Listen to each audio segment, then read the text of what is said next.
Hi everyone, it's Roger and James here from the What's On at Disney Plus podcast. In this week's episode, we're going to be talking about all of the content coming to Disney Plus in June. We'll also be talking about all the announcements from National Streaming Day, plus we'll be sharing our thoughts on all of this week's Disney Plus originals.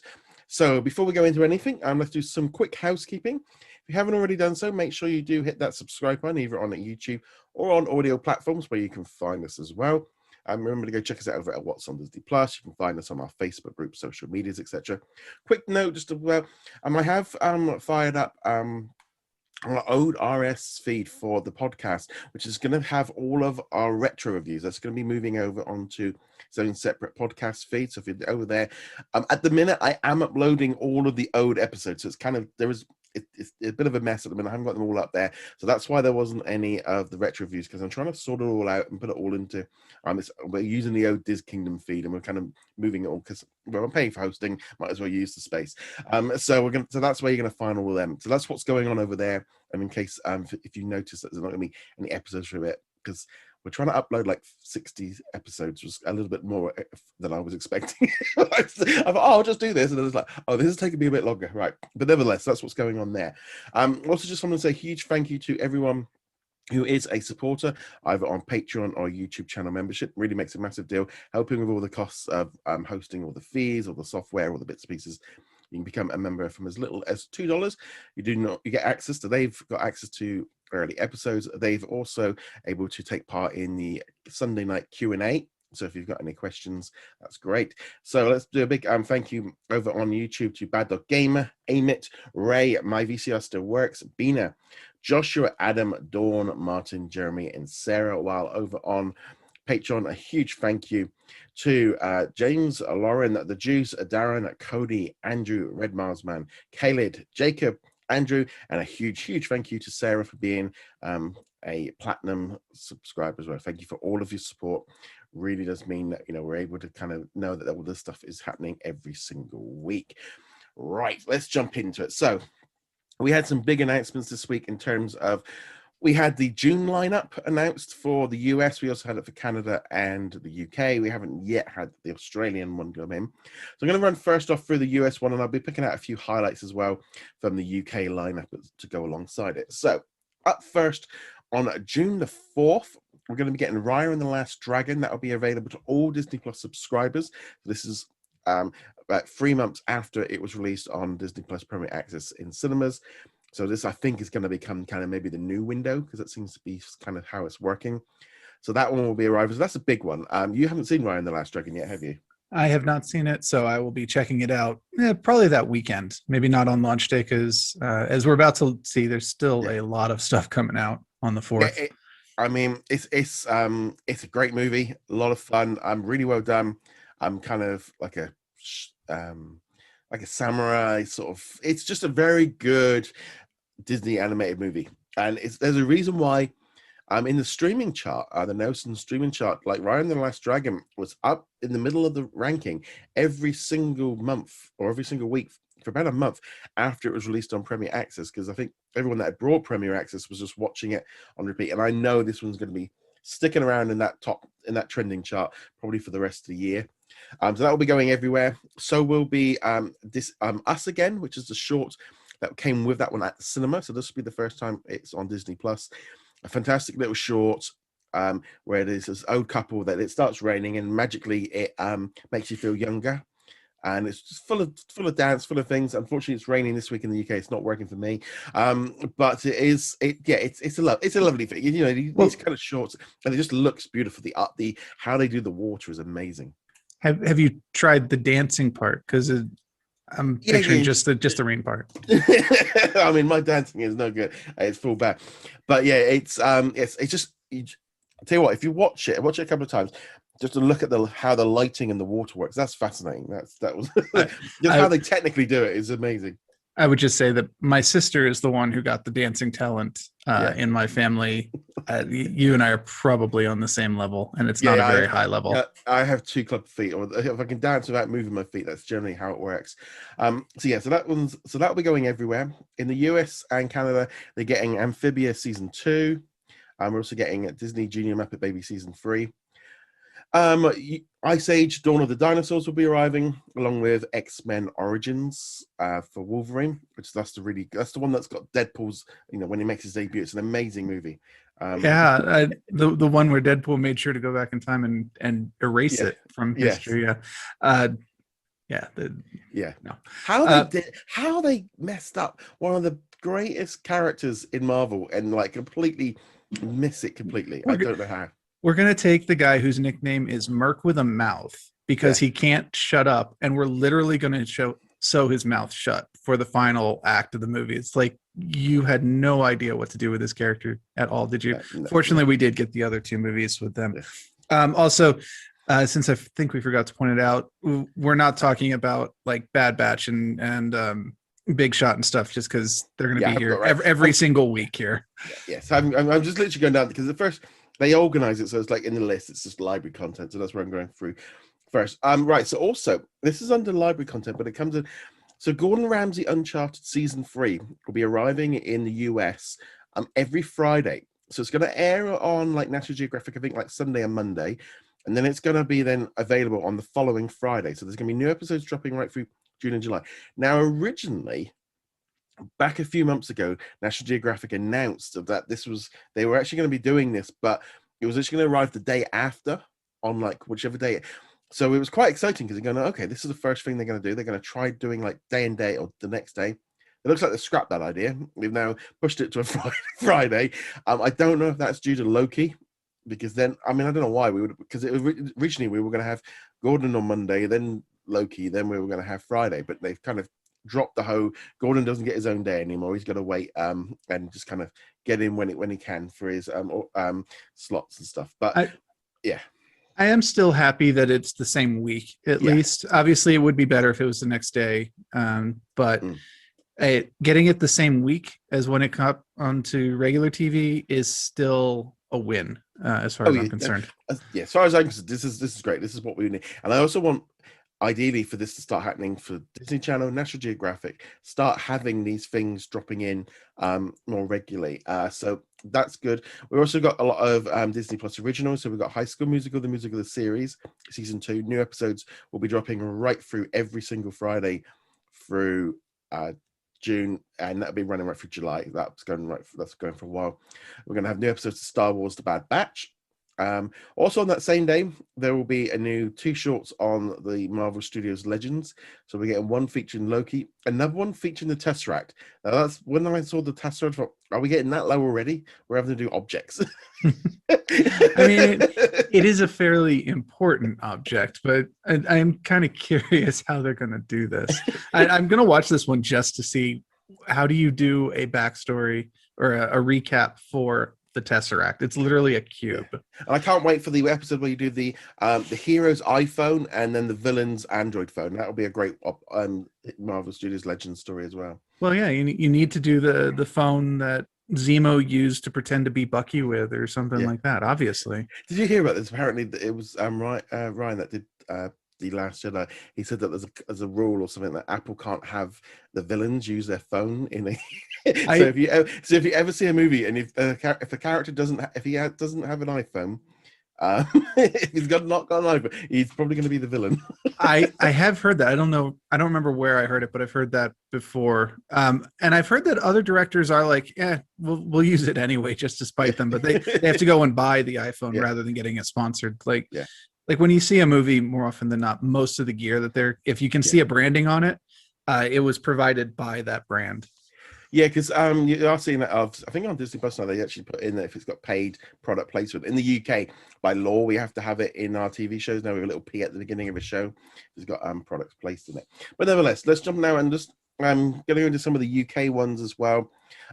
Genius episodes 1 and 2 will be dropping on June the 4th, and we're going to be getting 2 episodes of that every single week right through June. So that one's looking forward to that series. I know it's already aired in the US, but which Genius series is this? So this will be the Aretha Franklin one. Okay. We just got the first 2 seasons on the UK. I've just started watching the Albert Einstein one. Very well done. That's on my watch list. I'm going to be slowly working I'm just about. I just started season 5 of Blackish this morning, so I've plowed through 7 seasons of Blackish and Grownish over the last few weeks, so I'm doing quite well. So then from there on, we're going to be getting new episodes of Secrets of Sulphur Springs. Will be dropping for a couple of weeks in the US as well. Plus, we'll be getting new episodes of Big Shot for a couple of weeks in June. Also in the UK, we're getting seasons 1 to 6 of The Americans, The Full Monty, Air Force One, Courage Under Fire, with new episodes of Rebel, Filthy Rich, Grownish Season 3, Solar Opposites, Big Sky, and Marvel's MODOK. So nice thread. So this is where that Friday really changes. You know, you put those lot in as well. Suddenly then you've got, like, so we're getting about 10 different episodes a week, and we're going to get more. I'm just going to go off on a side tangent. We did have it officially confirmed that this week for the UK that we're going to be getting The Blooming will be coming in June. That's on Stars in the US. It was actually made by ABC. We're getting them dropping weekly. The Walking Dead, all 10 seasons are going to be coming to the UK in July. And then the 11th season, we're going to be getting on Mondays, the day after it airs in the US from the end of August. So yeah, I've got The Walking Dead. Now I've watched the pilot episode, and now it's arriving on Disney Plus. I'm going, okay, that's giving me. It feels a bit weird. It's big thing on Disney Plus's UK page earlier in the week, Walking Dead and a trailer and everything. They're just like new episodes dropping every Friday. I go, okay, so we're going from High School Musical and Mighty Match to Walking Dead, new episodes every week. That's quite a jump. I would never have expected The Walking Dead to be on Disney Plus. That's such a stretch. But then again, I also wouldn't expect like Predators or Aliens or any of those on there. And apparently, it's all fair game. It's just like I did actually. It's like The Walking Dead is coming to just like, this is just something I never thought I'd have to say.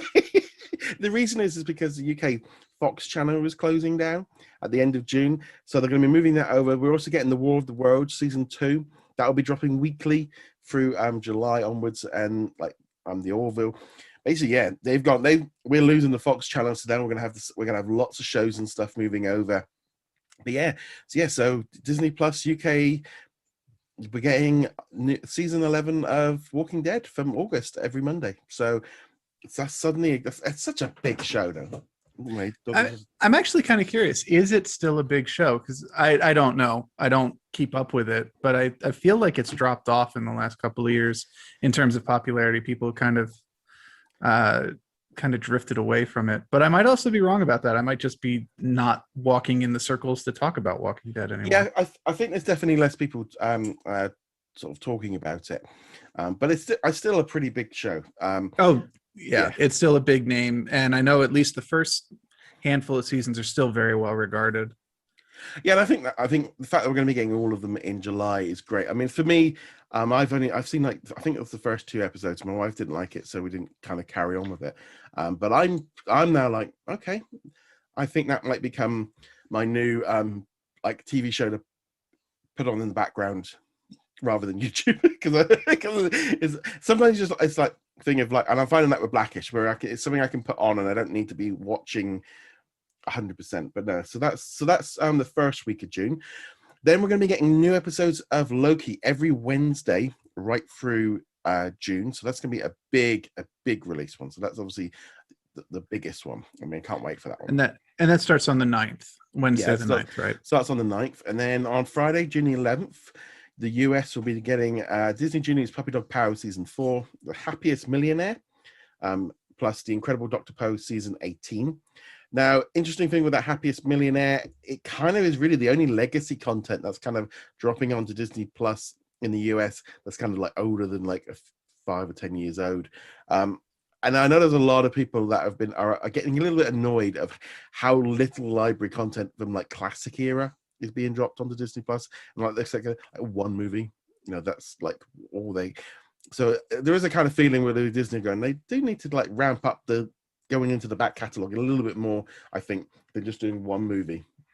I suspect a lot of it is that we've got so much new content coming in. They want that in focus, but also their back catalog focus is currently on the Star side. Now, I realize they have different resources for the American component, but they've probably reached the limit of library catalog items that don't require a significant amount of work to get up to modern video standards. At a minimum 1080p, and I'm sure a lot of people will, especially would prefer 4K at this point, though that might be asking a lot for some of these movies. Yeah, it's kind of just annoying. So we're getting all the Disney Plus originals plus season 2 of Zenimation, which, nice to see that one coming back. That one's not a bad thing. I hope it's longer this time. Yeah. The main problem with animation was it's only like 4 minutes. Well, Yeah. I think they were a little longer than that, but not much. Yeah. Then in the UK, we'll also be getting Calendar Girls, End of Days, The Counselor, Body of Proof, plus, as I said, The Glooming will be starting with new weekly episodes. Moving on from there, we'll get on June the 18th, we'll be getting in the US. Now, there was a little bit of... Actually, it was in the following week, so I'll mention that then. So Friday, June the 18th, we're getting the first season of Dino Ranch, Disney's Roll With It Season 2, and Heartland Docs DMV Season 3. Now, that's, so nice to see just some new stuff dropping.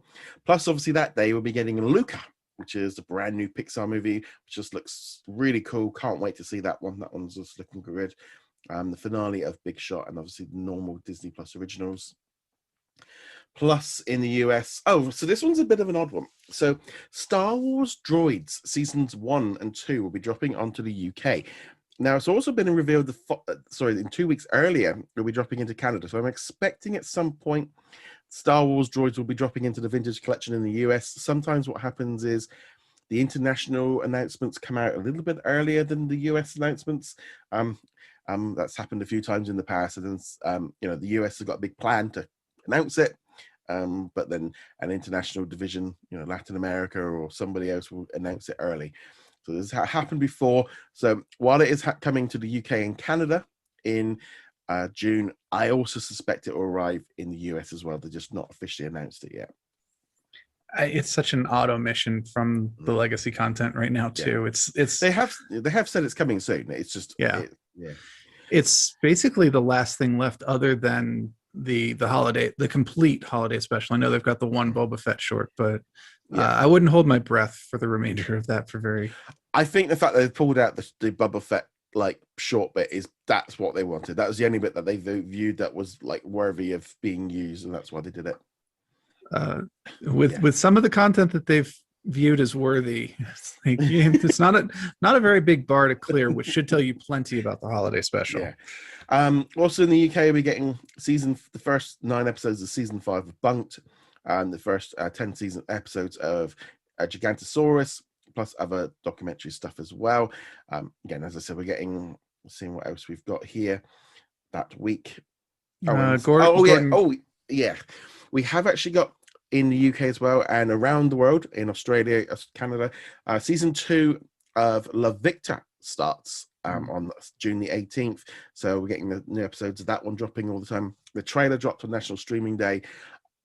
I'm in. The way they ended it last season, they kind of picked up from that straight.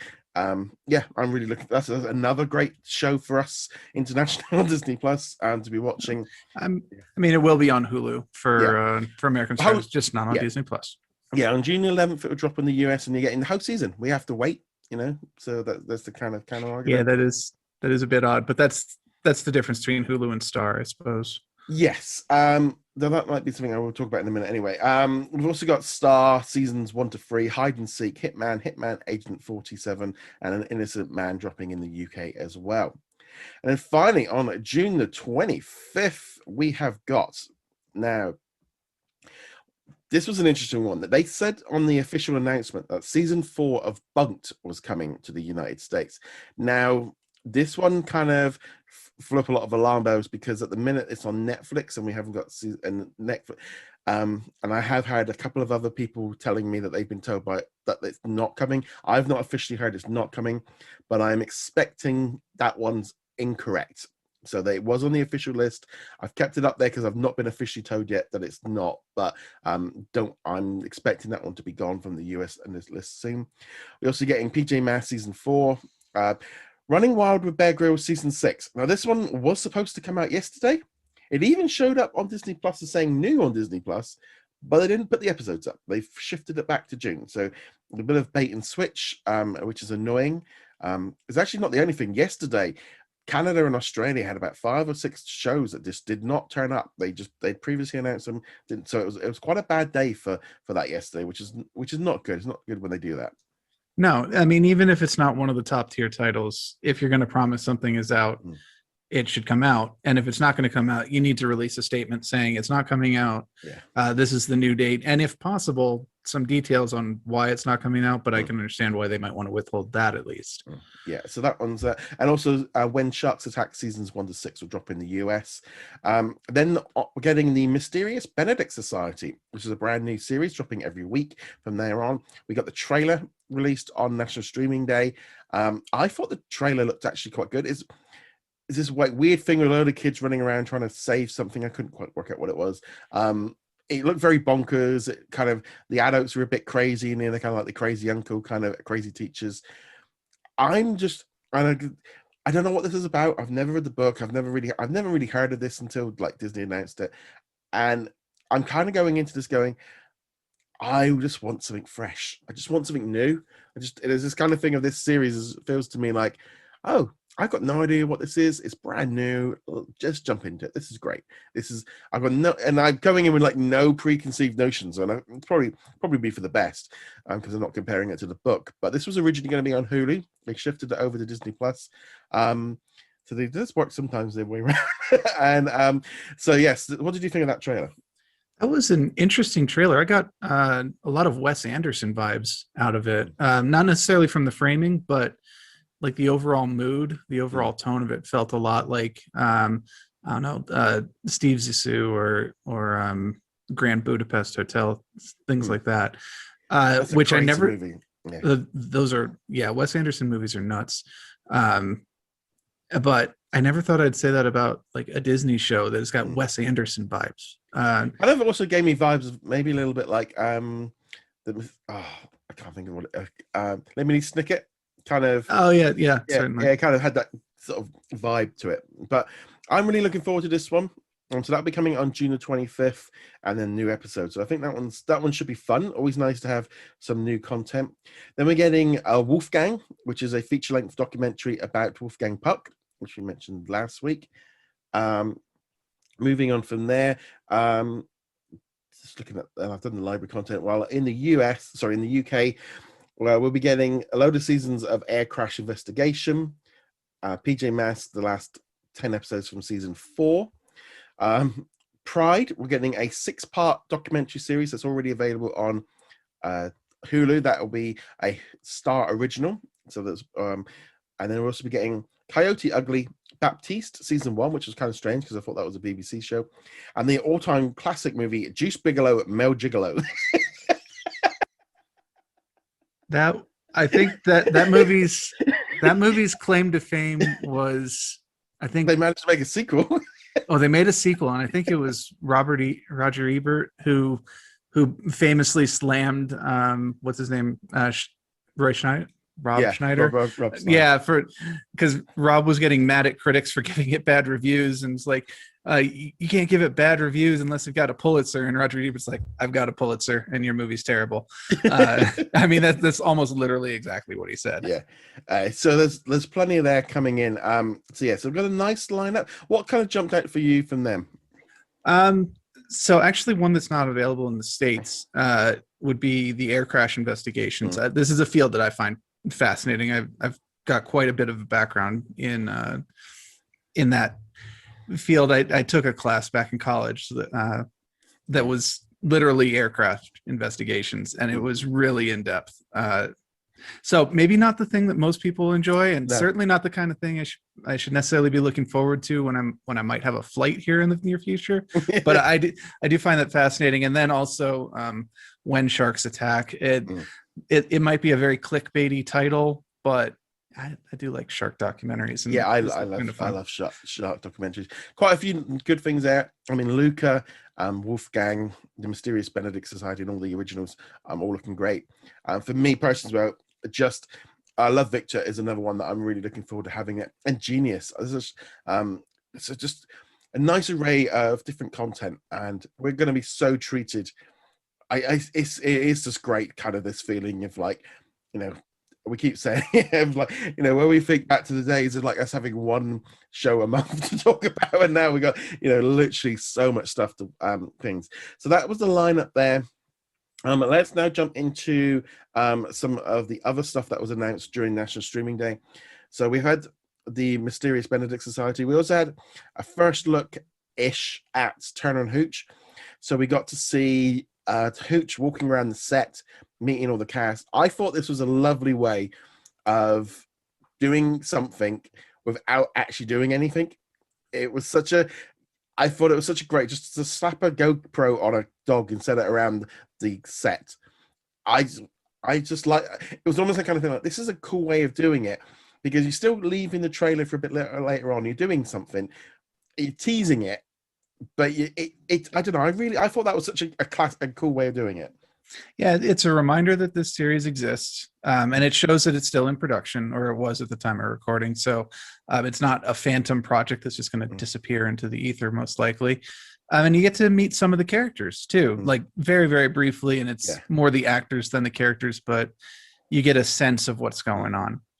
Yeah, I mean, I'm all in. I mean, my dog is literally by my seat now, asleep, so I'm fully in on this show. The thing is, with National Streaming Day, it was a bit of one of the things of, I literally was just thinking, right, I need to take the dog out for a walk. It was the afternoon, like, okay, well, I got a load of articles and stuff that I need to write up, got some reviews to do, let's do that. And then suddenly it's like, here's a list of, we're going to be making announcements every half an hour for the rest of the day. And like, and they were literally on the lines of, well, there goes that. Like, there goes those plans of literally, and I'm not kidding, I literally worked out the time difference to work out when all the announcements were coming, to work out when there was a long enough time between for an ESPN announcement so I could take the dog out for a walk. So I was like, right, there'll be an ESPN. We've got an hour through there. Let's take the dog out for a walk. So yeah, so I had to literally use that schedule to work out when I could go out. So it was a little bit of I was like, yeah, that'll be fine. We don't need to worry about a Peyton Reed or whoever this ESPN guy is. That's not our audience. But yeah, it was a bit like, oh, okay, this is definitely a thing. And I mean, nobody else was there was a few little announcements and stuff from other people, but Disney really went in. They did the same thing last year. When they put up the announcements of going, announcement at this time, trailer art, and I'm there going, I did put up a little predictions, and I was like, I would say I was at least 70% right. I'd forgot Luca was coming, so I kind of missed that one. But it was pretty much exactly what I said it was. Everything that's coming out over the next 6 days, the only thing we didn't get was a Wolfgang. I thought we were going to get the Wolfgang trailer. But yeah, it was exactly what we expected, giving us a highlight of everything coming really in the next 6 weeks or so. As a whole, I don't think this was a bad. Sometimes in some ways things get lost in the shuffle, but ultimately most of the announcements weren't too much. But we had lots of trailers, like I said, Love Victor, and a few other Hulu ones. Earlier in the week, they had revealed that 9 Perfect Strangers will be coming to Hulu in in August. But they also revealed the new show Only Murderers in the Building will be dropping in at the end of August onto Hulu. But that is also going to be a Star original. They did confirm that one last year, and it stars Martin Sheen. Sorry, not Martin Sheen, wrong one. Martin Short and Steve Martin and Selena Gomez. I've also said in a picture, Martin Short had a British bulldog, so therefore that's another good thing. So that will be, I suspect that will be dropping onto Disney Plus internationally in September. But it was not, we've seen some clips, we saw little trailers of that, so that one looked good as well. I would just say that the different in acting styles between Martin Sheen and Martin Short is pretty significant. Although if you need Martin Sheen, you can just go check out Mighty Ducks, where Emilio Estevez is doing his best impression of his dad. See, Martin Short has always had that kind of thing for me. He's always had that little thing of, no matter, he always plays kind of the same, but I've always loved him in everything. And I always love when you go to Epcot and you go to Canada and you do the thing with him introducing it as Canada. I love that attraction. I can't go to the Canada. It gives me vertigo. Yeah, because it's a 365 viewer, right? Yeah, I watched it once and I actually had to leave because I was like, nope, this is not going well for me. But I did enjoy the part of it. There's got that one and the China one. So those. So yeah, I love Martin Short. So I'm really looking for. It'd be nice. I just want a comedy. It'd be nice just to have something funny because just don't get comedies much anymore. So that was National Streaming Day. Yeah, it's so hard for them to do now. This is the thing. We get plenty of comedies. We just don't get very many good ones. That's the real problem. No. And that's not a Disney specific problem. Just industry wide, the number of comedies that are worth watching has dropped a lot. Yeah, they also had the upfront events this week, so that's why we got lots of news on like ABC shows, lots of National Geographic shows returning. A lot of this was aimed really, it's primarily at getting investors to get or to buy advertising for the TV channels. There was a little bit of a push on like people going, why is all this stuff still going to regular TV? Because they're still making money on it. They're still going to keep these business. I think like the industry's trying to like get Disney to like speed up and like drop all linear TV and just go all in on Disney Plus. It's a bit like, well, no, they've still got a business like making money. As much as they go like a legacy, like TV is legacy, there's still money there. You know, I mean, like the Wonder Years is a prime. We got the trailer for that one, and like people go, oh, this would be a perfect Disney Plus series. And it's like, yeah, I agree, but they still got to have something for ABC during the fall season.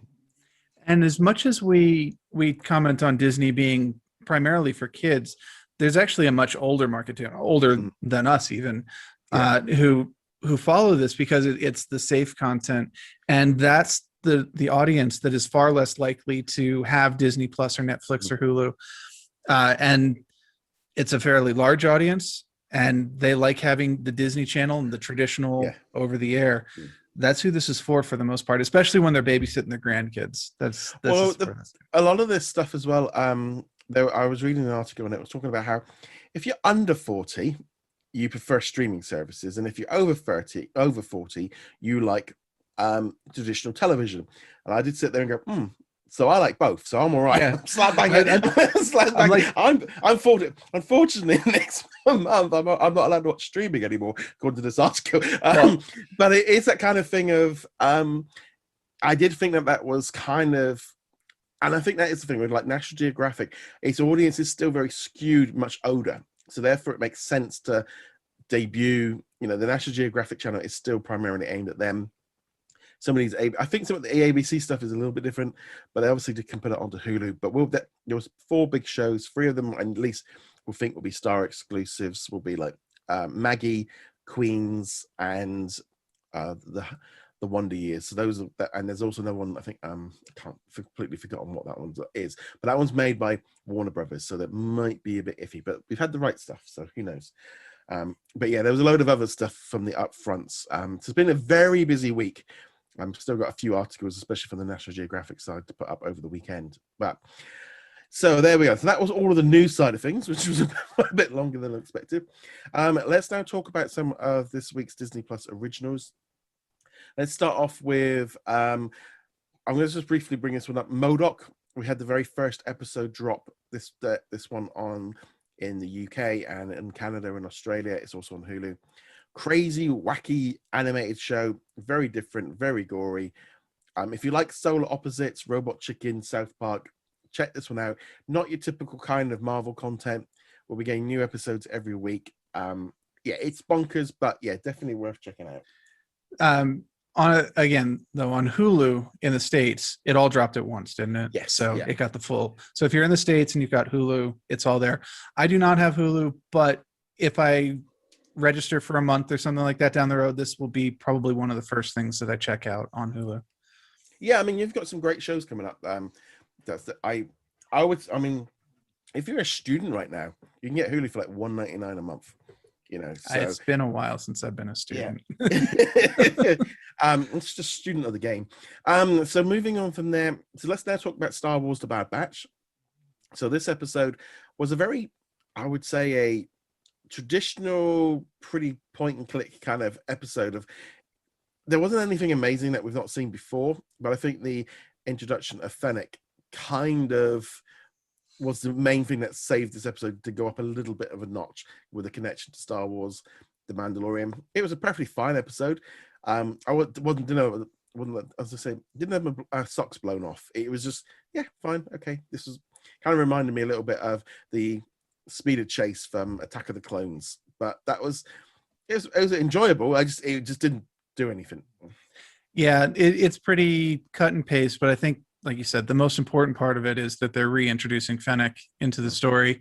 We're going to get to see her character long before her first appearance in The Mandalorian. We get to see how she stakes out her reputation here. And she's obviously going to be an antagonist throughout the majority of season 1, if not for longer. I mean, so what's this? Is this maybe 25, 30 years before The Mandalorian? So this is right at the end of Return of the Revenge of the Sith. Sorry. So that would be, 25 to 30 years, give or take. Yeah. It's quite a ways out. Yeah, because it's that kind of thing of like, I don't, because it's hard obviously with an animated series, but in some way like they can do a lot more with her. But I mean, I did have to think, oh yeah, she's going to be young in this, so therefore that's an interesting side. And then of course we will get her character in the Boba Fett series as well. So they're obviously building a little bit around her. They want her as a kind of a strong bounty. I was gonna say a bounty hunter that they can build some stories around.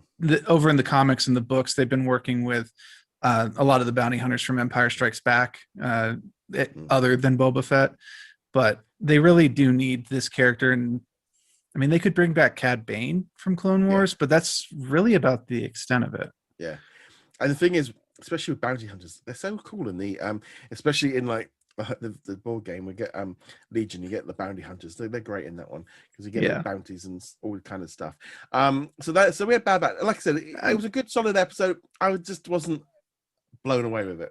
I wasn't blown away with it. I will say, as a negative, this was the episode where I finally went from Tech is my least favorite character from the Bad Batch crew to actively disliking the character. He's really getting on my nerves at this point. So I hope Tech gets a little bit of a redemption arc at some point.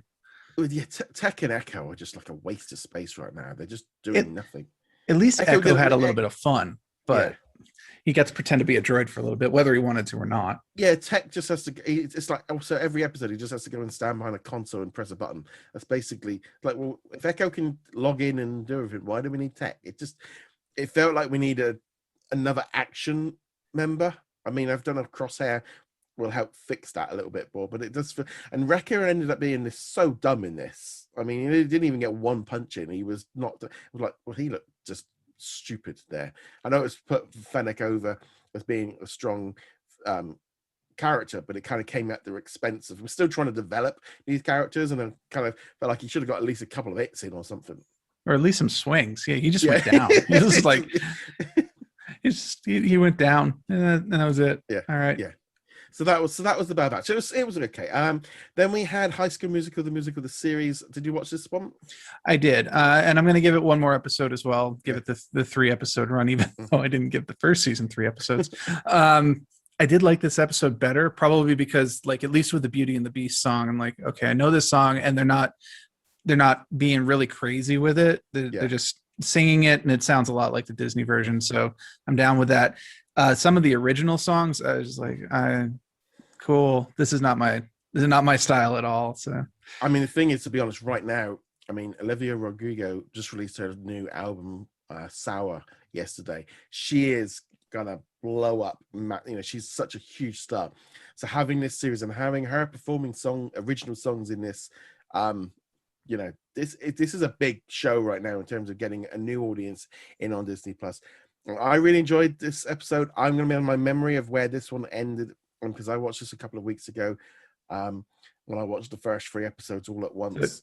So it ended with the announcement of who was getting which part in Beauty and the Beast, and then the pizza party afterwards where they celebrated it. Well, this was the thing with that one. There was it was very specific that we weren't allowed to talk about who got the part. So I've always been like, I can't. So I was like, until everyone knows, it's like I've just been staying away from it. But yeah, they did go in a different direction.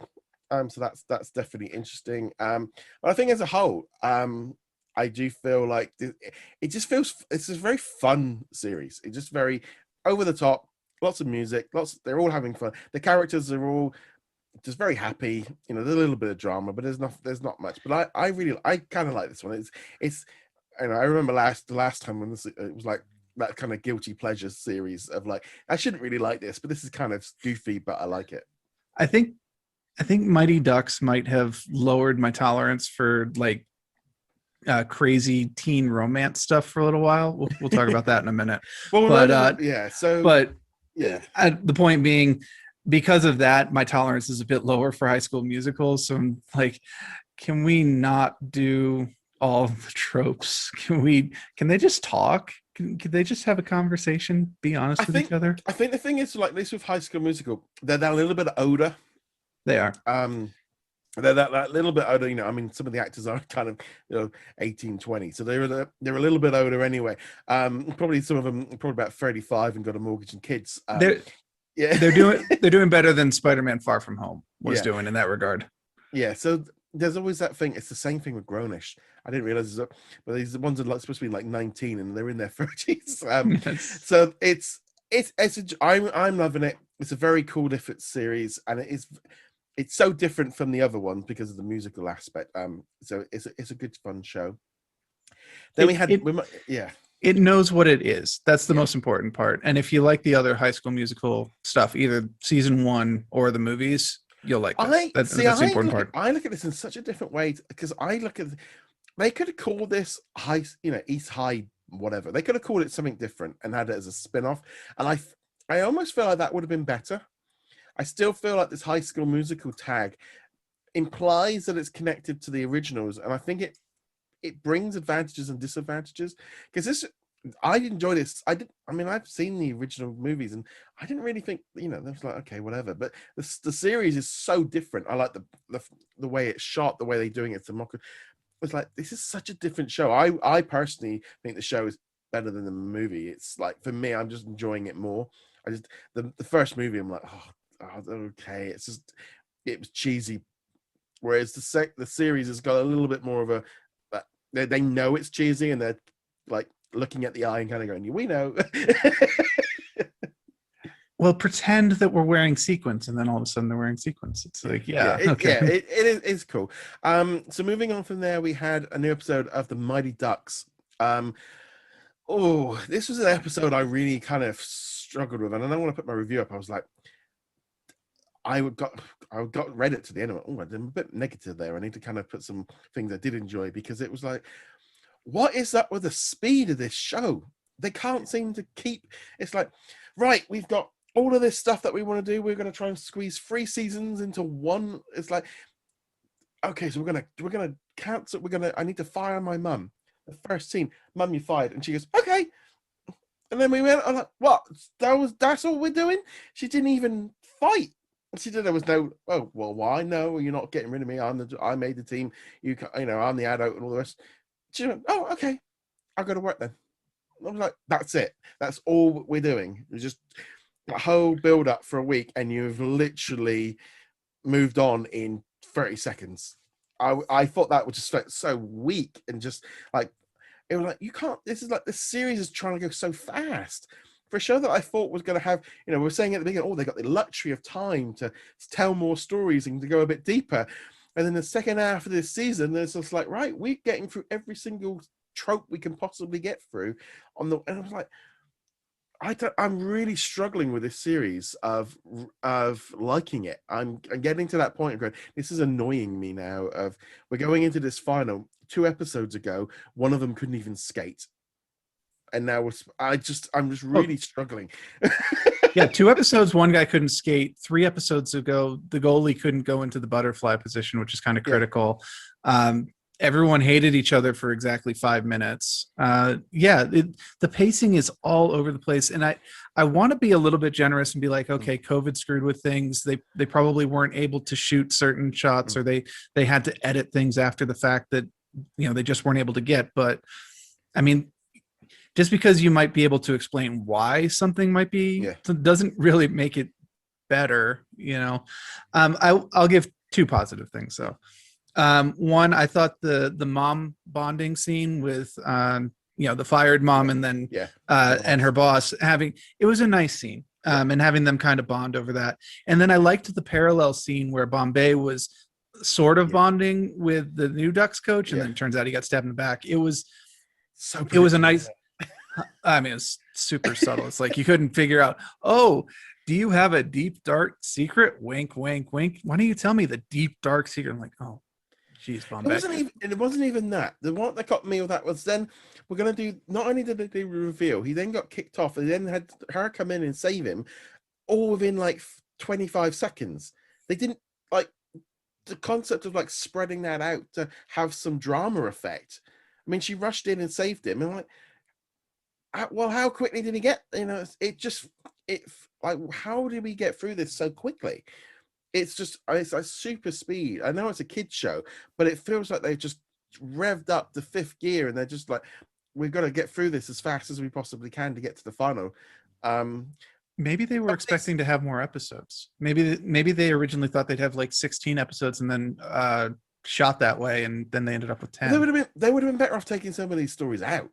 They would have just been that whole thing. If I'm not being funny, but if they took that bit out, you know, and just left it, they didn't.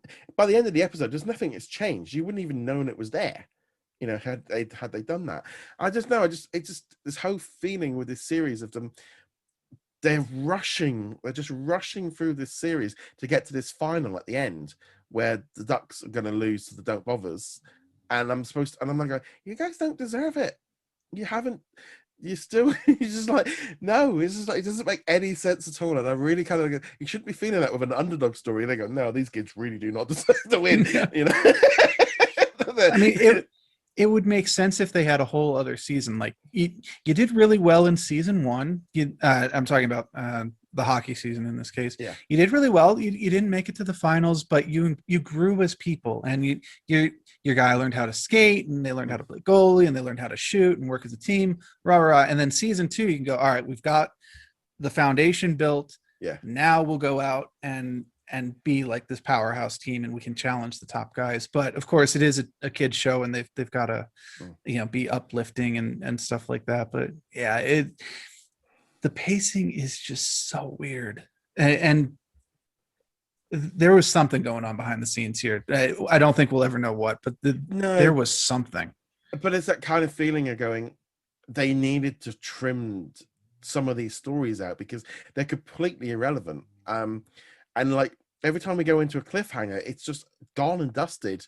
I mean, they did the same when they, like with Evan, when he's like, you know, the team were against him, and within the second episode, you know, the episode afterwards, within the first scene, it was all resolved and moved on. It was like this is, I know it's that thing of, well, are these episodes going to be solo episodes or not? Because it doesn't feel like it. And then I did like the fact of having all the kids having the party.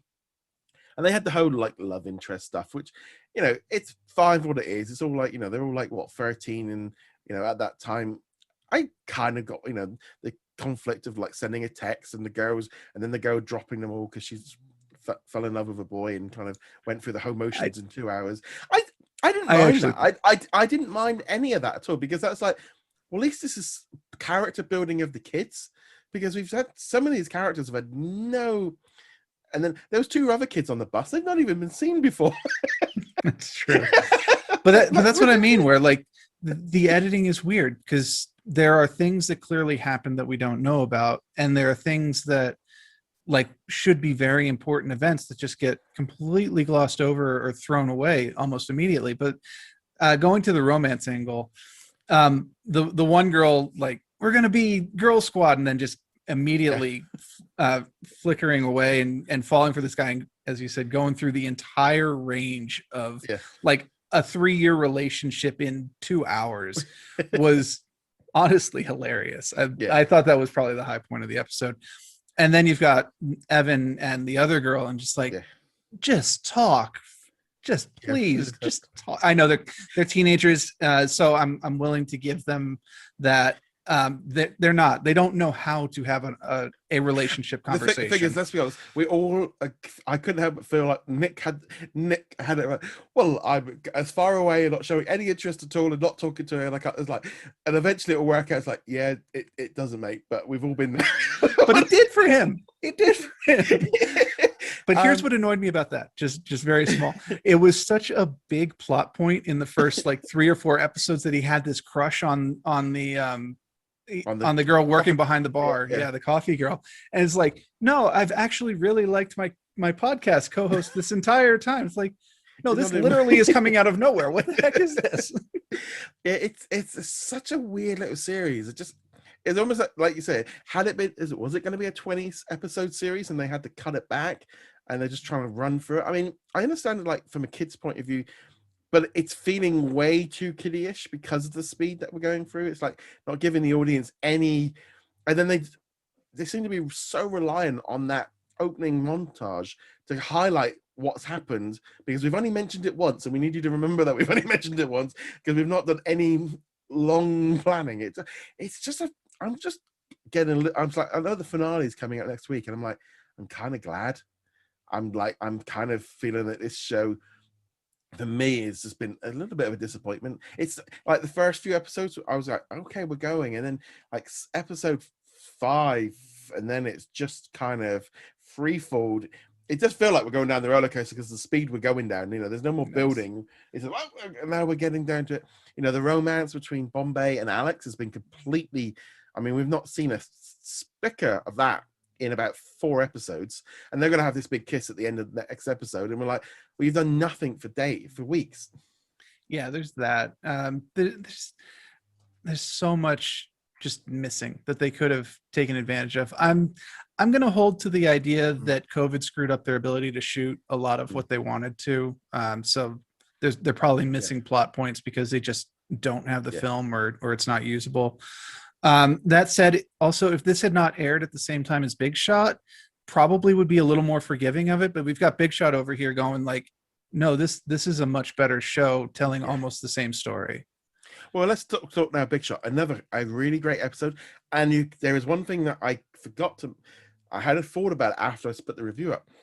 COVID screwing up ideas was the idea of, we can't have the fans in the arena, so we now can't. So come up with a way of keeping them out, but still be able to film it.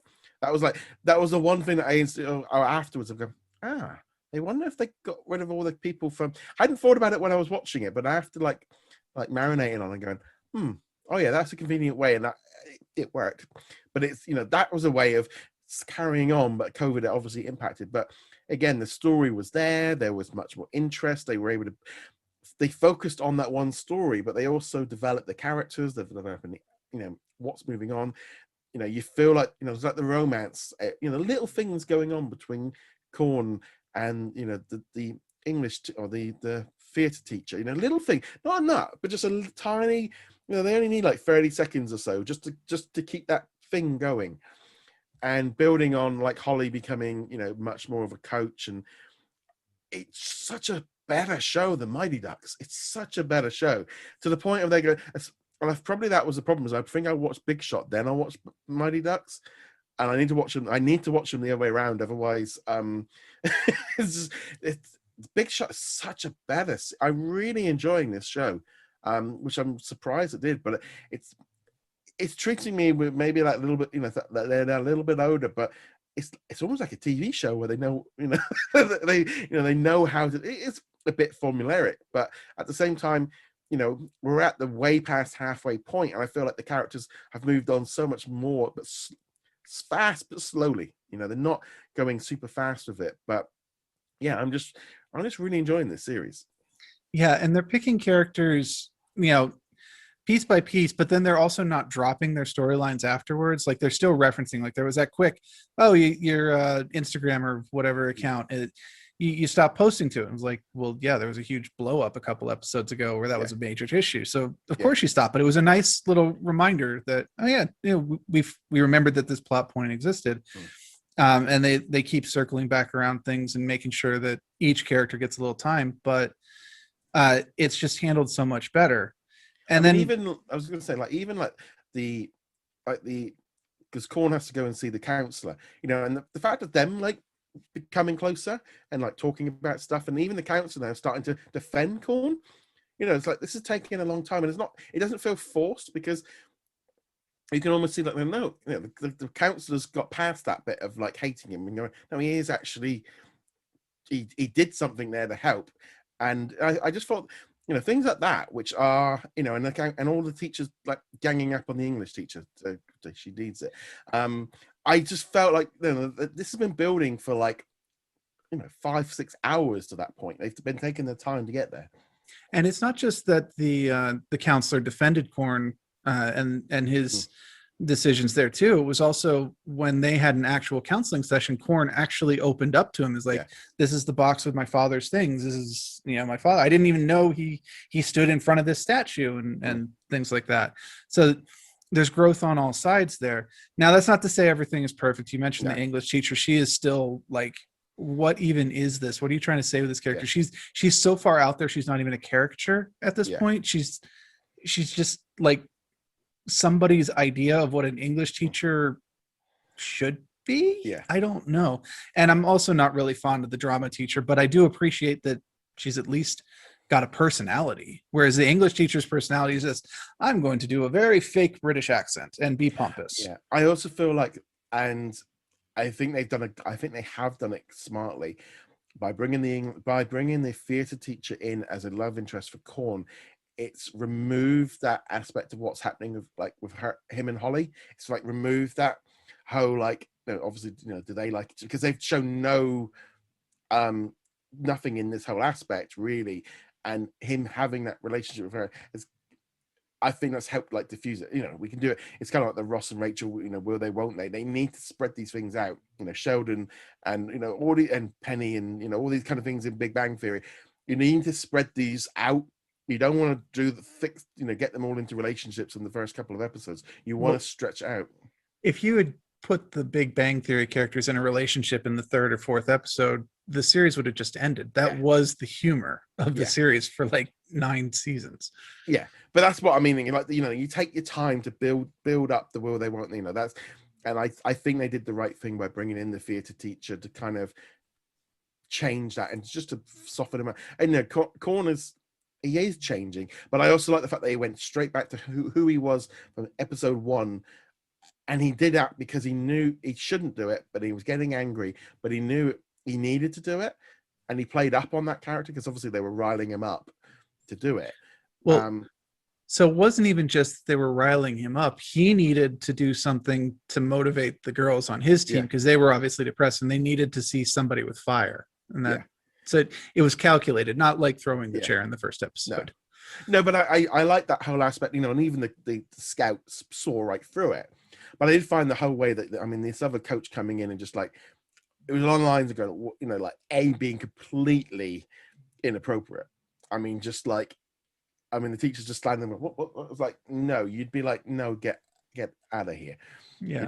It was just to the point going, this woman is coming, she came in a little bit too strong, and they're going, this is just not, if you did that into high school students from another school, that would be so inappropriate. And so, it just felt completely, just bad, and the whole way that they did it. And then having, like you said, that they did the whole protest thing to kind of get around, because it's funny, they all did them outside.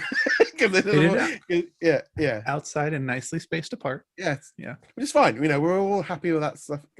It's really, it's the only thing that is, because I'm watching the later seasons like Grey's Anatomy and Station 19, and they've got the advantage where they've all got they all can wear the PPE, and they're obviously leaning in on the COVID story. But it is that kind of feeling of because they're all doing all that, you're like, okay, but you're watching these shows and these things, and you can how much of everything is being shot outside, and all the different changes. So if you are noticing it more, and less people in all the scenes, and you can definitely feel like that coming in. But just as a whole, just Big Shot has been such a surprise for me of how much more I'm enjoying it, the character development, and treating the audience a little bit older. And I think that's what makes such a difference for this one. Yeah, letting the audience figure things out for themselves. You kind of guide them to the target rather than just being like, hey, these kids are awkward and they don't understand how relationships work. They're 13 years old. I could have figured that out myself. Obviously talking about Mighty Ducks in this case. I did want to mention that unfortunately in the States, it actually makes complete sense that this coach would go in here and be this complete jerk to these kids, because high school sports in America are screwed. It's almost religious in certain places. And this school that they're in now, it would definitely be a huge deal for this for this, and the teachers, the coaches would absolutely play mind games on these poor little kids. Yeah, I And mean, it's yeah. just so weird. I don't get it, but I Again, coming from like our background right here, where like sports at school is kind of not. Yeah, I mean, it just seemed vastly inappropriate. It was just like, this is just wrong. Having a student coming in. Yeah, it just that one that felt a bit. But then sometimes, like I said, it can be a little difference of international audiences of how you look at things, and then also, looking at all these things, Americans are obsessed with sport. Just like, it is true. I mean, I know English fans love their football and all the rest of it, but it does feel like, it's such a different thing. The big difference, though, is at least my understanding, when people in the UK are big in sports, you're talking about the professional sports. You're talking about Arsenal, Manchester, maybe the league below them, and that's about it. You're not going to high school kids games and getting the hooligans at a high school No. game. You're not doing it at a college game. Whereas, especially some states like Texas, high school football is huge, Well, I absolutely think what huge. got me was got invited to a football game, American football game at the University of North Carolina. And so we went and watched the football game now I'm thinking, oh, we're going to a college football game. So I'm thinking, you know, 25 people standing around a thing, right? Because that's what happened when I went to see an ice hockey game in Canada. At a high school level, there was like 20 people in the attendance. And like, oh, I've never seen this, and it was like, okay, well, it was minus 25, and we didn't have anything else to do. So I went to this college game, and I'm like, this is like 70,000 people in a stadium, and there was a flyover with Air Force jets and band, and for me, I'm like, this is the NFL. This is like, I was not expecting that. I mean, I loved it. I loved the whole experience because at least, I understood football.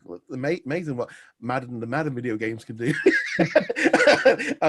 But that was the kind of thing of like, that was an insight into, wow, this is massive. This is when at my university, when I don't even remember sport was some kind of something you did on a Wednesday afternoon. That's kind of it. Yeah, and like I went to the cinema. Yeah, I definitely was in cinema. We had the $2 cinema right across the street from my college. That was great. But I went to a college that wasn't really known for sports. I went to George Mason, but I was there the year that the basketball team made it to the Final Four. Like, nobody expected. Like, it was one of those things where it destroyed every single prediction bracket in Vegas. Like, nobody figured we'd be there. But it was absolutely nuts. The school that is not known for sports at all getting into the Final Four. And just by saying that, I think we actually have a fair number of viewers who go, oh, he was at George Mason in such and such year, because that was such a major sporting event that people would remember it. I couldn't even tell you what the name of our teams were. actually, to be honest, this is how much I don't follow. It's like, yeah, my college team went to the Final Four. Oh, which team was that? I don't know. There is different. It does. I still feel like Big Shot and Mighty Ducks needed to be separate. I don't think they did any favors releasing them around the same time, and I just can't highlight enough of like, go watch the Big Shot. I would say right now, out of the four, I think that's like, I feel like that's probably my favorite out of the four right now. I definitely feel like it's one I enjoy the most and probably watching. I would say it without hesitation. Right now, of the series that are dropping new content right now, Big Shot is my favorite on Disney Plus. Big Sky is another series. We had the first episode of the second half of season 1 drop this Friday as well. Another fantastic series, kind of rebooted a little bit. We're starting off with some new stories. Another great show, again, much more mature. So I mean, of that side, that's another great show. But of the Disney Plus originals right now, Big Shot's my favorite. Bad Batch is not quite like clicking for me. It's like, I enjoyed the first episode, but we're in kind of like Monster of the Week territory right now. We're doing the same thing that the final season of Clone Wars did. It started really strong, with that first episode in both cases, and then they filtered into stuff that was a little less important. So I am kind of hoping that we'll get to the end of this season, and I'm not expecting it to be on par with the final 4 episodes of Clone Wars, but I would at least like those final 3, 4, 5 episodes to really step it up. I'm enjoying Bad Batch. It's definitely cool, but I can feel the temperature cooling on it compared to, and while we know, they move Loki out the way, I can't help but feel like, yeah, they're in a totally different categories. They're so far away, but I still think that maybe Loki being out on its own is probably for the best. But nevertheless, so that was all of this week's stuff. So next week we will be talking about all those shows. Plus, we'll be talking. I'll be talking about Cruella, because that's out on Friday on Disney Plus Premier Access. So I'll be talking about that one next week. And be sure to look out for my review on Wednesday. That will be going up. And on that note, guys, thank you very much for joining us. Thank you to all of our Patreon and YouTube channel supporters. Thank you very much to everyone over there. Feel free to join our Facebook group. We've got about 165,000 members over there. And then you can also, as I said, follow us on social media. And on that note, guys, thank you very much. We'll see you guys soon. Laters.